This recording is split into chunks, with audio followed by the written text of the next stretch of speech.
কোন শোয়ারের বাচ্চাটা রে, জীবনটা জ্বালিয়ে দিল।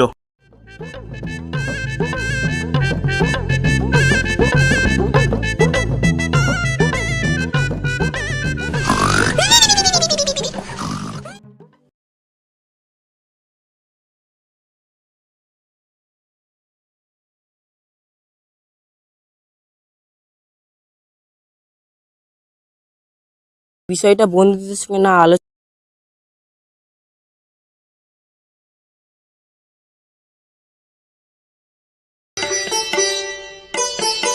এই বিষয়টা নিয়ে বন্ধুদের সঙ্গে কথা বলতে হবে।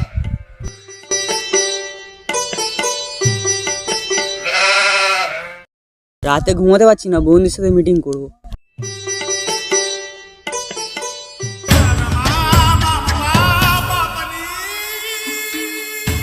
একটা আওয়াজ এত বিরক্ত করছে। কি আওয়াজ রে ওটা? ওই জানি না কি আওয়াজ, একটা বিরক্ত করছে। রাত্রি করে ঘুম দিচ্ছে না। ভালো করে বলবি, ঠিক আছে? কিভাবে আওয়াজটা শোনা যাবে এটা মোড়ল মশাইয়ের কাছে ভালো করে বলতে হবে। সাম ভাই বলতে হবে। রাতের ঘুম আমাদের নষ্টই হয়ে যাচ্ছে পুরো। চোখ মুখ খুলে শেষ করে এখন যা যা পুরো একদম হাল খুব খারাপ হাল। চলো মুরুলের কাছে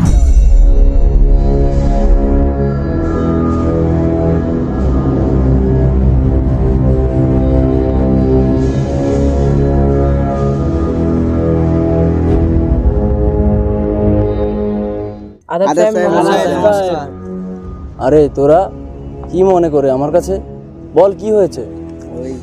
একটা তেঙ্গে তেঙ্গে আওয়াজ আসছে কোত্থেকে, তুমি বলো কি করা যায় ওকে? ঠিক বুঝলাম না তো। রাতের ঘুম চলে যাচ্ছে, এটা করে দিচ্ছে। এই আমার একটা বাজে আওয়াজ। মানে তোরা আমাকে বলতে চাইছিস যে রাতে তোদের ঘুম হচ্ছে না, সেটা কি কারণে? আর একটা আওয়াজ, একটা আওয়াজ ও, যেটা ওই মোবাইলের মধ্যে দেখা যায় না? ওই তেঙ্গে তেঙ্গে। ও আমাদের গ্রামেও প্রবেশ করলো নাকি রে? ও এই ব্যাপার। রাতের ঘুম নষ্ট করে দিচ্ছে। শোন তোরা, ওই আওয়াজটাকে আমাদের গ্রাম থেকে তাড়াতে হবে। তোরা যে যেখানে পারিস খোঁজা শুরু কর। এই গ্রামের ওর নিস্তার নেই, বুঝেছিস? কথাটা মাথায় থাকে যেন। চল সবাই।